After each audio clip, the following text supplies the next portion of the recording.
ನಮಸ್ಕಾರ ಸ್ನೇಹಿತರೆ. ಸಿದ್ದರಾಮಯ್ಯ ಅವರು ಜೇನುಗೂಡಿಗೆ ಕೈ ಹಾಕಿದ್ರ? ಅವರ ನಿರ್ಧಾರವನ್ನು ಅವರದೇ ಪಕ್ಷದ ನಾಯಕರು, ಸಚಿವರು ವಿರೋಧ ಮಾಡ್ತಾ ಇರೋದು ಯಾಕೆ? ನಿಜಕ್ಕೂ ಸಿದ್ದರಾಮಯ್ಯ ಅವರ ಸರ್ಕಾರ ಸಂಕಷ್ಟಕ್ಕೆ ಸಿಲುಕಿದೆಯಾ, ಅಥವಾ ಇದರಿಂದ ಸಿದ್ದರಾಮಯ್ಯನವರಿಗೆ ವೈಯಕ್ತಿಕವಾಗಿ ಅನುಕೂಲ ಆಗುತ್ತಾ? ಲಾಸ್ ಆಗೋದಾದ್ರೆ ಯಾರಿಗಾಗುತ್ತೆ? ಬಿಜೆಪಿಗಾಗುತ್ತೋ ಕಾಂಗ್ರೆಸ್ಗಾಗುತ್ತೋ? ಇನ್ನೇನು ಚುನಾವಣೆ ಹೊಸ್ತಿಲಲ್ಲೇ ಬಂದು ನಿಂತಿದೆ. ಈಗ ಸಿದ್ದರಾಮಯ್ಯ ಅವರು ಜಾತಿ ಸಮೀಕ್ಷೆಯ ಬಾಂಬ್ ಸಿಡಿಸಿದ್ದಾರೆ. ನಮಗೆ ಸ್ಪಷ್ಟವಾಗಿ ಕಾಣ್ತಾ ಇರೋದೇನಪ್ಪಾ ಅಂದ್ರೆ, ಸಿದ್ದರಾಮಯ್ಯ ಅವರ ಬಣದ ಕೈ ಇಲ್ಲಿ ಮೇಲಾಗಿದೆ. ಡಿ.ಕೆ. ಶಿವಕುಮಾರ್ ಆಗಿರ್ಬೋದು, ಲಕ್ಷ್ಮೀ ಹೆಬ್ಬಾಳ್ಕರ್ ಆಗಿರ್ಬೋದು, ಎಂ.ಬಿ. ಪಾಟೀಲ್ರು ಮುಂತಾದ ಕಾಂಗ್ರೆಸ್ನ ಪ್ರಭಾವಿ ನಾಯಕರು ಈಗ ಏನ್ ಮಾಡ್ತಾರೆ? ಪ್ರಭಾವಿ ಸಚಿವ ಸಂಪುಟದ ಸಹೋದ್ಯೋಗಿಗಳೇ ಸಿದ್ದರಾಮಯ್ಯನವರ ಈ ನಿರ್ಧಾರನ ವಿರೋಧ ಮಾಡ್ತಿರೋದು ಯಾಕೆ? ಇದರಿಂದ ಯಾರಿಗೆ ಅನುಕೂಲ ಆಗುತ್ತೆ? ಇದೆಲ್ಲವುಗಳ ಬಗ್ಗೆ ಸವಿಸ್ತಾರವಾಗಿ ತಿಳಿಯೋಣ. ದಯಮಾಡಿ ನಮ್ಮ ಚಾನೆಲ್ ನ ಸಬ್ಸ್ಕ್ರೈಬ್ ಮಾಡಿ, ವಿಡಿಯೋನ ಲೈಕ್ ಮಾಡಿ, ಶೇರ್ ಮಾಡಿ. ಸ್ನೇಹಿತರೆ, ಜಾತಿ ಸಮೀಕ್ಷೆ ವರದಿ ಈಗ ಬಯಲಾಗಿದೆ. ಅಧಿಕೃತವಾಗಿ ಸರ್ಕಾರ ಅದನ್ನು ಪ್ರಕಟಣೆ ಮಾಡಿಲ್ಲ. ಆದರೆ ಅದಕ್ಕಾಗಿ ರಚಿಸಲಾಗಿದ್ದ ಆಯೋಗ ಸರ್ಕಾರಕ್ಕೆ ತನ್ನ ವರದಿಯನ್ನು ಸಲ್ಲಿಸಿದೆ. ಆದ್ರೆ ಈಗಾಗಲೇ ಅಂಕಿ ಸಂಖ್ಯೆಗಳು ಲೀಕ್ ಆಗಿದಾವೆ. ಒಕ್ಕಲಿಗ ಮತ್ತು ಲಿಂಗಾಯತ ಸಮುದಾಯದ ನಾಯಕರು ಮಾಡೋ ಆರೋಪ ಏನಪ್ಪಾ ಅಂದ್ರೆ, ಈ ವರದಿ ಅವೈಜ್ಞಾನಿಕವಾಗಿದೆ. ಲಿಂಗಾಯತ ಮತ್ತು ಒಕ್ಕಲಿಗರವರ ಮನೆಯನ್ನು ಸರಿಯಾಗಿ ರೀಚ್ ಮಾಡಿಲ್ಲ. ಲಿಂಗಾಯತ ಮತ್ತು ಒಕ್ಕಲಿಗರ ಸಂಖ್ಯೆ ಜಾಸ್ತಿ ಇದೆ, ಆದ್ರೆ ಈ ವರದಿನಲ್ಲಿ ಅವರನ್ನು ಕಡಿಮೆ ತೋರಿಸಲಾಗಿದೆ ಅನ್ನೋ ಎಲ್ಲ ಆರೋಪಗಳನ್ನು ಬಿಜೆಪಿಯ ಲಿಂಗಾಯತ ಒಕ್ಕಲಿಗ ಸಮುದಾಯದ ನಾಯಕರು, ಜೆಡಿಎಸ್ ನವರಾಗಿರ್ಬೋದು ಅಥವಾ ಕಾಂಗ್ರೆಸ್ನ ಲಿಂಗಾಯತ ಒಕ್ಕಲಿಗ ಸಮುದಾಯದ ನಾಯಕರು ಎಲ್ಲಾ ಸೇರಿ ಮಾಡ್ತಾ ಇದ್ದಾರೆ. ಮತ್ತೊಮ್ಮೆ ವೈಜ್ಞಾನಿಕವಾಗಿ ಸಮೀಕ್ಷೆಯನ್ನ ಮಾಡಿ ಅಂಕಿ ಸಂಖ್ಯೆಗಳನ್ನ ಬಿಡುಗಡೆ ಮಾಡಿ ಸಿದ್ದರಾಮಯ್ಯನವರೇ ಅಂತ ಡಿ.ಕೆ. ಶಿವಕುಮಾರ್ ಅವರು, ಎಂ.ಬಿ. ಪಾಟೀಲ್ರು, ಲಕ್ಷ್ಮೀ ಹೆಬ್ಬಾಳ್ಕರ್ರು ಸೇರಿದಂತೆ ಅನೇಕ ಕಾಂಗ್ರೆಸ್ನ ನಾಯಕರೇ ಒತ್ತಡ ಹೇರ್ತಾ ಇದ್ದಾರೆ. ಯಾವ ಯಾವ ಜಿಲ್ಲೆನಲ್ಲಿ ಯಾವ ಯಾವ ಜಾತಿಯ ಜನಸಂಖ್ಯೆ ಎಷ್ಟೆಷ್ಟಿದೆ, ಅವರ ಸಾಮಾಜಿಕ ಮತ್ತು ಆರ್ಥಿಕ ಸ್ಥಿತಿಗತಿಗಳೇನು ಅನ್ನೋ ಎಲ್ಲ ಅಂಶಗಳನ್ನು ಈ ವರದಿನಲ್ಲಿ ಪ್ರಕಟ ಮಾಡಲಾಗಿದೆ. ಲಿಂಗಾಯತ ಮತ್ತು ಒಕ್ಕಲಿಗ ಸಮುದಾಯದ ಸ್ವಾಮೀಜಿಗಳು ಸಪರೇಟ್ ಮೀಟಿಂಗು ಮಾಡಿದ್ದಾರೆ. ಇದನ್ನ ಬಹಿರಂಗವಾಗಿ ಈಗ ವಿರೋಧ ಸಹ ಮಾಡ್ತಾ ಇದ್ದಾರೆ. ಈ ವರದಿನಲ್ಲಿರೋ ಅಂಶಗಳೇನಪ್ಪಾ ಅಂದ್ರೆ, ಪರಿಶಿಷ್ಟ ಜಾತಿಯವರ ಸಂಖ್ಯೆ ಇದರಲ್ಲಿ 1,08,00,000ದಷ್ಟಿದೆ. ಪರಿಶಿಷ್ಟ ಪಂಗಡದವರು 40 ಲಕ್ಷ ಇದ್ದಾರೆ. ಮುಸ್ಲಿಮರು 70 ಲಕ್ಷ ಇದ್ದಾರೆ. ಲಿಂಗಾಯತರು 65 ಲಕ್ಷ ಇದ್ದಾರೆ. ಒಕ್ಕಲಿಗರ ಸಂಖ್ಯೆ 60 ಲಕ್ಷ ಇದೆ. ಕುರುಬರು 45 ಲಕ್ಷ ಇದ್ದಾರೆ. ಬ್ರಾಹ್ಮಣರು 14 ಲಕ್ಷದಷ್ಟಿದ್ದಾರೆ. ಇನ್ನು ಇತರೆ ಹಿಂದುಳಿದ ವರ್ಗಕ್ಕೆ ಸೇರಿದವರು 91 ಲಕ್ಷದಷ್ಟಿದ್ದಾರೆ ಅನ್ನೋದು ಈ ವರದಿನಲ್ಲಿ ಇದೆ ಅಂತ ಹೇಳಲಾಗ್ತಾ ಇದೆ. ಈ ಸಂಖ್ಯೆ ಖಚಿತವಲ್ಲ. ಈ ಎಲ್ಲ ಸಂಖ್ಯೆಗಳು ಲೀಕ್ ಆಗಿರುವಂತ ಸಂಖ್ಯೆಗಳು. ಈ ಸಂಖ್ಯೆಗಳು ಇರಬಹುದು, ಇಲ್ದೇನು ಇರಬಹುದು. ಈ ಸಮೀಕ್ಷೆಯನ್ನು ನೋಡಿದ ತಕ್ಷಣ ನಮಗೆ ಮೇಲ್ನೋಟಕ್ಕೆ ಗೊತ್ತಾಗೋದೇನಪ್ಪಾ ಅಂದ್ರೆ, ಸಿಂಗಲ್ ಲಾರ್ಜೆಸ್ಟ್ ಕಮ್ಯುನಿಟಿ ಅಂತೇಳಿ SC ಅವರು ಜಾಸ್ತಿ ಇದ್ದಾರೆ. ಈಗ ಅವ್ರನ್ನ ಬಿಟ್ರೆ ಇತರೆ ಹಿಂದುಳಿದ ವರ್ಗದವರು ಅಂತೇಳಿ 91 ಲಕ್ಷ ಜನ ಇದ್ದಾರೆ. ಅವ್ರನ್ನ ಬಿಟ್ರೆ ಮುಸ್ಲಿಮರು ಬರ್ತಾರೆ. ಅವ್ರನ್ನ ಬಿಟ್ರೆ ಲಿಂಗಾಯತರು ಮತ್ತು ಒಕ್ಕಲಿಗ ಸಮುದಾಯ ಬರುತ್ತೆ ಅನ್ನೋದು ನಮಗೆ ಮೇಲ್ನೋಟಕ್ಕೆ ಗೊತ್ತಾಗುತ್ತೆ. ಸ್ನೇಹಿತರೆ, ನಿಮಗೆಲ್ಲ ಗೊತ್ತಿದೆ, ಸಿದ್ದರಾಮಯ್ಯನವರು ತಮ್ಮನ್ನು ತಾವು ಅಹಿಂದ ನಾಯಕ ಅಂತೇಳಿ ರೆಪ್ರೆಸೆಂಟ್ ಮಾಡ್ಕೋತಾರೆ. ಅಲ್ಪಸಂಖ್ಯಾತ ಹಿಂದುಳಿದ ವರ್ಗದವರೇ ಅವರಿಗೆ ಬ್ಯಾಕ್ ಬೋನು.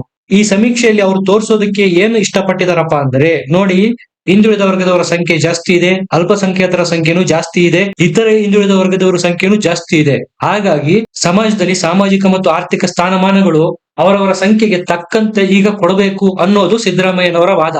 ಇದು ಸಿದ್ದರಾಮಯ್ಯನವರಿಗೆ ವೈಯಕ್ತಿಕವಾಗಿ ಲಾಭವನ್ನಂತೂ ಮಾಡಿಕೊಡುತ್ತೆ ಅನ್ನೋದ್ರಲ್ಲಿ ಎರಡು ಮಾತಿಲ್ಲ. ಒಟ್ಟಾರೆಯಾಗಿ ಹೇಳೋದಾದ್ರೆ, ಈ ವರದಿಯನ್ನು ಸ್ವಾಗತ ಮಾಡಿರೋರು ಹಿಂದುಳಿದ ಸಮುದಾಯದ ಮುಖಂಡರು, ಹಿಂದುಳಿದ ಸಮುದಾಯದ ಸ್ವಾಮೀಜಿಗಳು. ಅದೇ ರೀತಿ ಈ ವರದಿಯನ್ನು ವಿರೋಧ ಮಾಡ್ತಾ ಇರೋರು ಯಾರಪ್ಪ ಅಂದ್ರೆ, ಒಕ್ಕಲಿಗ ಮತ್ತು ಲಿಂಗಾಯತ ಸಮುದಾಯದ ಮುಖಂಡರು ಮತ್ತು ಸ್ವಾಮೀಜಿಗಳು.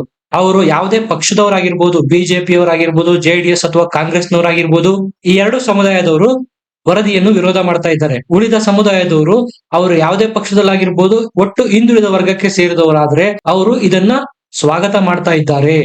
ಒಟ್ಟಾರೆ ನೋಡೋದಾದ್ರೆ ಸಿದ್ದರಾಮಯ್ಯನವರ ಕೈ ಈಗ ಮೇಲಾಯ್ತಾ ಅನ್ನೋ ಅನುಮಾನಗಳು ಮೂಡ್ತಾ ಇದಾವೆ. ಯಾಕಂದ್ರೆ ಇಲ್ಲಿವರೆಗೂ ಪ್ರಭಾವಿ ನಾಯಕರಾಗಿ ಸರ್ಕಾರದಲ್ಲಿ ಡಿ.ಕೆ. ಶಿವಕುಮಾರ್ ಹೊರಹೊಮ್ಮಿದ್ರು. ಅವರು ಕೆಪಿಸಿಸಿ ಅಧ್ಯಕ್ಷರು ಸಹ. ಪಕ್ಷದ ಹಿಡಿತನು ಅವರ ಹತ್ರನೇ ಇತ್ತು. ಎಲ್ಲ ನಿರ್ಣಯಗಳನ್ನು ಅವರೇ ತಗೊಳ್ತಾ ಇದ್ರು. ತಮ್ಮ ಪವರ್ನ ತೋರಿಸುವ ಅಗತ್ಯತೆ ಈಗ ಸಿದ್ದರಾಮಯ್ಯನವರಿಗೆ ಬಿದ್ದಿತ್ತು. ಹಾಗಾಗಿ ಸಿದ್ದರಾಮಯ್ಯ ಅವರು ತಮ್ಮ ಬತ್ತಳಿಕೆಯಲ್ಲಿ ಇಟ್ಕೊಂಡಿದ್ದ ಜಾತಿ ಗಣತಿ ಅನ್ನೋ ಬ್ರಹ್ಮಾಸ್ತ್ರವನ್ನು ಈಗ ಪ್ರಯೋಗ ಮಾಡಿದ್ದಾರೆ. ವರದಿಯಲ್ಲಿ ಮುಸ್ಲಿಮರು, ಹಿಂದುಳಿದ ವರ್ಗದವರ ಸಂಖ್ಯೆ ಜಾಸ್ತಿ ಇರೋದ್ರಿಂದ ಅವರಿಗೆ ಮಾನ್ಯತೆ ಜಾಸ್ತಿ ಕೊಡಬೇಕು ಅನ್ನೋದು ಸಿದ್ದರಾಮಯ್ಯನವರ ವಾದ. ಸ್ನೇಹಿತರೆ, ಈಗ ನೀವು ಕೇಳ್ಬೋದು, ಹಾಗಾದ್ರೆ ಲಿಂಗಾಯತರ ಮತ್ತು ಒಕ್ಕಲಿಗರ ಓಟು ಸಿದ್ದರಾಮಯ್ಯನವರಿಗೆ ಈ ಸರಿ ಮಿಸ್ ಆಗಬಹುದಲ್ಲ ಅಂತ. ಆದ್ರೆ ಅದಕ್ಕೂ ಒಂದು ಸ್ಟ್ರಾಟಜಿನ ಸಿದ್ದರಾಮಯ್ಯನವರು ಮಾಡಿದ್ದಾರೆ ಅಂತ ಹೇಳ್ಬೋದು. ಅದೇನಪ್ಪಾ ಅಂದ್ರೆ, ವರದಿಯನ್ನ ಆಯೋಗ ಪ್ರಸ್ತುತ ಪಡಿಸಿದೆ, ಆದ್ರೆ ಸರ್ಕಾರ ಅದನ್ನು ಅಕ್ಸೆಪ್ಟ್ ಮಾಡ್ಕೊಂಡು ಅನುಷ್ಠಾನಕ್ಕೆ ತರೋದು ಇನ್ನು ಯಾವ ಕಾಲನೋ ಏನೋ ಅನ್ನೋದನ್ನ ಮುಂದಿಟ್ಕೊಂಡು ಸಿದ್ದರಾಮಯ್ಯನವರು ಒಕ್ಕಲಿಗರು ಮತ್ತು ಲಿಂಗಾಯತರ ಮನವೊಲಿಸೋಕೆ ಪ್ರಯತ್ನ ಮಾಡಿದ್ರು ಮಾಡಬಹುದು. ಇನ್ನ ಹಿಂದುಳಿದ ವರ್ಗದವರ ಓಟ್ಗಳನ್ನ ಆಬ್ವಿಯಸ್ ಆಗಿ ಅವ್ರು ತಗೊಂಡೇ ತಗೋತಾರೆ. ಯಾಕೆಂದ್ರೆ ನೋಡಿ, ನಾನು ಇದಕ್ಕೋಸ್ಕರ ಆಯೋಗ ರಚನೆ ಮಾಡಿದೆ, ವರದಿ ಕೊಡೋಕೆ ಹೇಳಿದೆ, ವರದಿಯನ್ನು ಸಹ ಕೊಟ್ಟಿದ್ದಾರೆ. ಅಂದ್ರೆ ಅಷ್ಟರ ಮಟ್ಟಿಗೆ ಸಿದ್ದರಾಮಯ್ಯನವರು ಏನು ಸಂದೇಶ ಸಾರಬೇಕಾಗಿತ್ತು ಅದನ್ನ ಸಾರಿದ್ದಾರೆ. ಅದರಲ್ಲಿ ಅವರು ಸಕ್ಸಸ್ ಆಗಿದ್ದಾರೆ. ಸ್ನೇಹಿತರೆ, ಈಗ ನಾವು ಸ್ಪಷ್ಟವಾಗಿ ಹೇಳ್ಬೋದು, ಇದು ಹೆಸರಿಗಷ್ಟೇ ಸಾಮಾಜಿಕ ಶೈಕ್ಷಣಿಕ ವರದಿ, ಆದ್ರೆ ಇದರ ಹಿಂದಿನ ಉದ್ದೇಶ ಜಾತಿ ಗಣತಿ. ಹಾಗಾಗಿ ಇದು ಸಿದ್ದರಾಮಯ್ಯ ಅವರ ಮಾಸ್ಟರ್ ಸ್ಟ್ರೋಕ್ ಅಂತಾನೆ ಹೇಳ್ಬೋದು.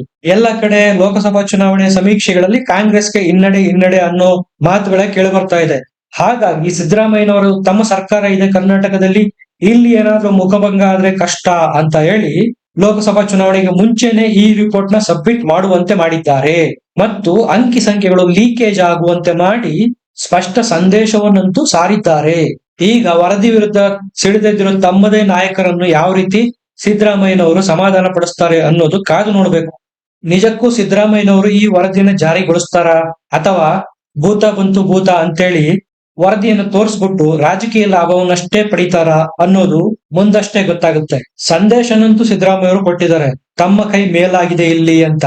ಇಷ್ಟು ದಿವಸ ಡಿ.ಕೆ ಅವರ ಆರ್ಭಟನೆ ಜಾಸ್ತಿ ಆಗಿತ್ತು ಸರ್ಕಾರದಲ್ಲಿ, ಈಗ ನೋಡಿ ನನ್ನ ಆಟ ಶುರುವಾಗಿದೆ ಅಂತ ಹೇಳ್ತಾರೆ ಸಿದ್ದರಾಮಯ್ಯನವರು ಈ ಮೂಲಕ. ಸ್ನೇಹಿತರೆ, ನೀವು ಕೇಳ್ಬೋದು, ಹಾಗಾದ್ರೆ ನೂರಾರು ಕೋಟಿ ರೂಪಾಯಿ ಖರ್ಚು ಮಾಡಿ ವರದಿಯನ್ನು ಮಾಡಿಸಿ ಅದನ್ನ ಅಂಗೀಕಾರ ಮಾಡದೇ ಇದ್ರೆ ಏನು ಉಪಯೋಗ ಅಂತ. ಇದ್ರ ಹಿಂದೆ ಇರೋದೇ ರಾಜಕೀಯ. ಲೋಕಸಭೆ ಚುನಾವಣೆಗೂ ಮುಂಚೆ ವರದಿ ಬಹಿರಂಗವಾಗಿದೆ ಅಂದ್ರೆ ಲೀಕ್ ಆಗಿದೆ. ಇದು ಲೋಕಸಭಾ ಚುನಾವಣೆಯಲ್ಲಿ ಕರ್ನಾಟಕದಲ್ಲಿ ಕಾಂಗ್ರೆಸ್ಗೆ 15ಕ್ಕೂ ಹೆಚ್ಚು ಸೀಟುಗಳೇನಾದ್ರೂ ಬಂತು ಅಂದ್ರೆ ಸಿದ್ದರಾಮಯ್ಯನವರು ಈ ವರದಿಯನ್ನು ಮಂಡನೆ ಮಾಡಿ ಅಂಗೀಕಾರ ಮಾಡೋದ್ರಲ್ಲಿ ಯಾವುದೇ ಸಂಶಯ ಇಲ್ಲ. ಆದರೆ 15ಕ್ಕೂ ಕಡಿಮೆ ಸೀಟ್ ಏನಾದ್ರೂ ಬಂತು ಅಂದ್ರೆ ಖಂಡಿತವಾಗಿ ಈ ವರದಿಯನ್ನು ಈಗ ಅಂಗೀಕಾರ ಮಾಡೋದಕ್ಕೆ ತಾತ್ಕಾಲಿಕ ತಡೆಯನ್ನಂತೂ ಸಿದ್ದರಾಮಯ್ಯರು ಕೊಡಬಹುದು. ಯಾಕಂದ್ರೆ ದೊಡ್ಡ ಸಮುದಾಯಗಳಾದ ಒಕ್ಕಲಿಗ ಮತ್ತು ಲಿಂಗಾಯತ ಕಮ್ಯುನಿಟಿಯವರು ಇದನ್ನು ವಿರೋಧ ಮಾಡ್ತಾ ಇರೋದು. ಒಟ್ಟಾರೆ ಹೇಳ್ಬೇಕಂದ್ರೆ ಈ ವರದಿಯ ಭವಿಷ್ಯ ನಿಂತಿರೋದು ಲೋಕಸಭಾ ಚುನಾವಣೆಯಲ್ಲಿ ಕಾಂಗ್ರೆಸ್ ಯಾವ ತರ ಪರ್ಫಾರ್ಮೆನ್ಸ್ ಮಾಡುತ್ತೆ ಅನ್ನೋದ್ರ ಮೇಲೆ. ಬಿಜೆಪಿಗಿಂತ ಹೆಚ್ಚು ಸ್ಥಾನ ಏನಾದ್ರೂ ಕಾಂಗ್ರೆಸ್ ಪಡಿತು ಅಂದ್ರೆ ವರದಿಯ ಅನುಷ್ಠಾನದ ಎಲ್ಲಾ ಸಾಧ್ಯತೆಗಳು ಇದಾವೆ. ಈಗ ಉದಾಹರಣೆಗೆ ಸಿದ್ದರಾಮಯ್ಯನವರೇನಾದ್ರೂ ಈ ವರದಿಯನ್ನ ಲೋಕಸಭಾ ಚುನಾವಣೆಗೂ ಮುಂಚೆನೆ ಅಂಗೀಕಾರ ಮಾಡಿದ್ರು ಅಂತ ತಿಳ್ಕೊಳ್ಳಿ, ಲೋಕಸಭಾ ಚುನಾವಣೆ ಸ್ಟ್ರಾಟಜಿ ಮೇಲೆ ಪೆಟ್ಟು ಬೀಳುತ್ತೆ. ಲಿಂಗಾಯತ ಮತ್ತು ಒಕ್ಕಲಿಗರ ವೋಟ್ ಮಿಸ್ ಆಗೋ ಸಾಧ್ಯತೆನೆ ಹೆಚ್ಚು. ಸ್ನೇಹಿತರೆ, ನೀವು ನೆನ್ಪಿಟ್ಕೊಳ್ಳಿ ಒಂದು ವಿಷಯ, ಸಿದ್ದರಾಮಯ್ಯನವರಿಗೂ ಗೊತ್ತು, ಬರೀ ಅಹಿಂದ ಮುಸಲ್ಮಾನ್ ವೋಟ್ಗಳಿಂದ ಕರ್ನಾಟಕದಲ್ಲಿ ಅಧಿಕಾರಕ್ಕೆ ಬರೋದಕ್ಕೆ ಸಾಧ್ಯ ಇಲ್ಲ. ಅದಕ್ಕೆ ಪ್ರಬಲ ಸಮುದಾಯಗಳಾದ ಲಿಂಗಾಯತ ಮತ್ತು ಒಕ್ಕಲಿಗರ ವೋಟ್ಗಳು ಬೇಕು.